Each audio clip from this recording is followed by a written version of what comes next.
حضرت عائشہ صاحب فرماتی ہیں ایک چاند، دوسرا چاند، تیسرا چاند، یعنی 2 ماہ گزر جاتے تھے، ہمارے گھروں میں آگ نہیں جلا کرتی تھی۔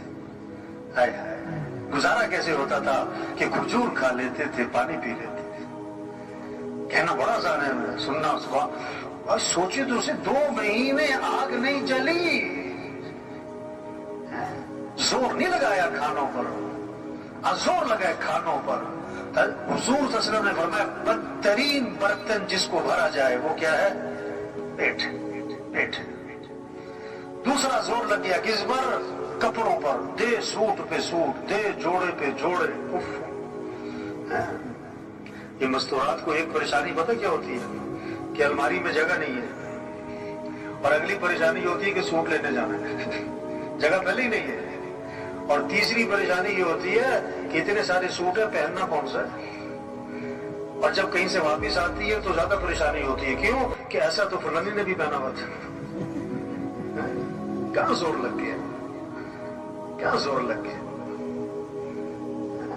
حضرت عروہ رضی اللہ عنہ، حضرت عائشہ رضی اللہ عنہ کے بھانجے فرماتے ہیں کہ خالہ نے 70,000 درہم لوگوں میں تقسیم کر دیے، اور خالہ کے کپڑوں پر پیبند لگے ہوئے تھے۔ خالہ کے کپڑوں پر ہاں، زور نہیں لگایا، کپڑوں زور نہیں لگایا، زور۔ حضور صلی اللہ علیہ وسلم نے عائشہ سے فرمایا کہ عائشہ اگر آخرت میں میرے ساتھ رہنا ہے تو 3 باتوں کا اہتمام کرنا۔ اللہ کے نبی کو زیادہ محبت حضرت عائشہ سے تھی۔ آپ نے فرمایا کہ اللہ نے بیویوں میں عدل کرنے کا حکم دیا، میں ظاہری عدل تو کرتا ہوں، لیکن میرا دل عائشہ کی طرف مائل ہے، یہ میرے اختیار میں ہے۔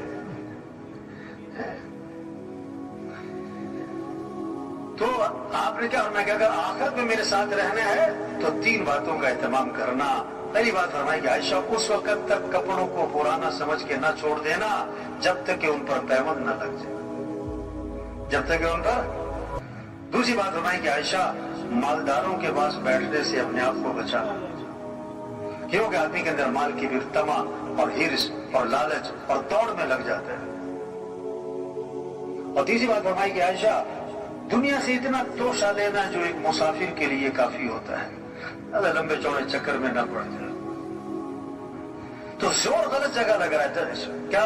کھانوں پر، دوسرا کپڑوں پر، تیسرا زور لگ گیا کس پر؟ تعمیرات پر، مکانوں پر۔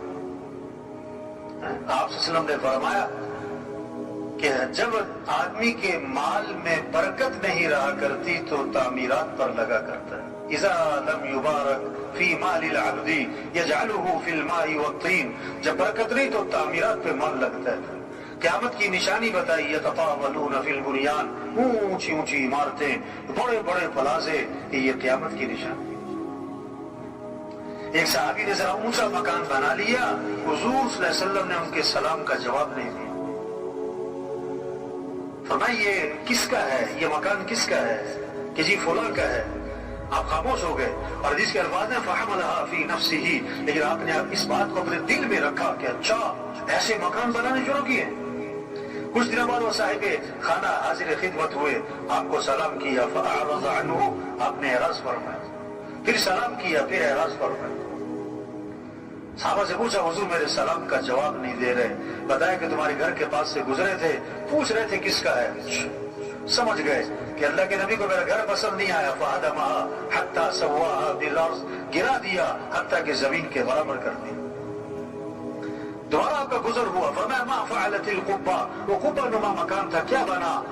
تو صحابہ نے آپ کو ساری بات سنائی، اس پر آپ نے فرمایا کل بناء وبال على صاحبه الا مالا، ہر تعمیر کرنے والے پر وبال کا باعث بنے گی سوائے اس تعمیر کی جو ضرورت کی ہو، سوائے اس تعمیر کی جو ضرورت کی ہو۔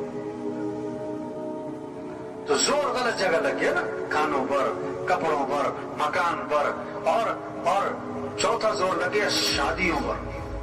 کس پر زور لگا ہے؟ 2 سال تیاری، 3 سال تیاری، یہ بھی ہونا چاہیے۔ شادی کے موقع پہ ایک فہرست بناتے ہیں لوگ، یہ بھی کرنا ہے، یہ بھی کرنا ہے، یہ بھی ہونا ہے، یوں بھی کرنا ہے، وہ بھی کرنا ہے۔ ان سے پوچھو کہ یہ سب کچھ کیوں کرنا ہے؟ ان کا جواب پتہ کیا ہوتا ہے؟ کہ یہ سب کچھ کرنا پڑتا ہے، یہ جواب ہے۔ نہ گزر نہ پاؤں، ان سے پوچھو یہ سب کچھ کیوں کرنا پڑتا ہے؟ تو اس کا بہت خوبصورت جواب دیتے ہیں، آپ کو پتہ نہیں ہے کرنا پڑتا ہے، آپ کو پتہ نہیں ہے کرنا پڑتا ہے۔ شریعت کا مزاج شادی سادی، سستی، آسان، جلدی۔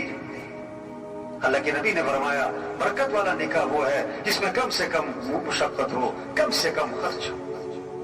شادی میں دو چیزیں، نکاح اور ولیمہ۔ نکاح کے لیے بہتر ہے مسجد میں ہو، اور ولیمہ حضور صلی اللہ علیہ وسلم کا ہوا، آپ نے صحابہ کو کھجوریں کھلائیں اور ولیمہ ہو گیا۔ اور ایک ولیمہ اللہ کے نبی کا تھا، آپ نے سارے مدینہ منورہ کو کھانا کھلایا۔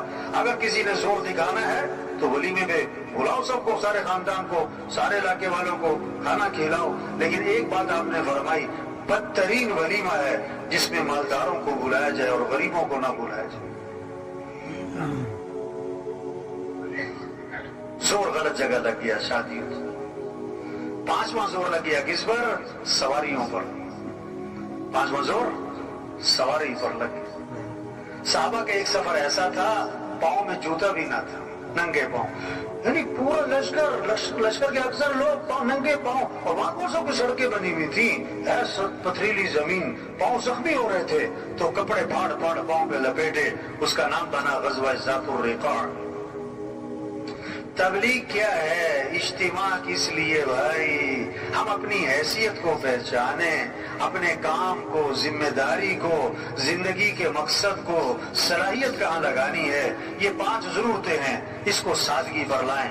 کھانا، لباس، مکان، شادی، سواری، بقدر ضرورت۔ اصل جو زور لگے ہمارا، صلاحیت لگے، وہ کس پر؟ اللہ کا دین دنیا میں چمک جائے، اللہ کا کلمہ بلند ہو جائے، سارے انسانوں کو ہدایت مل جائے۔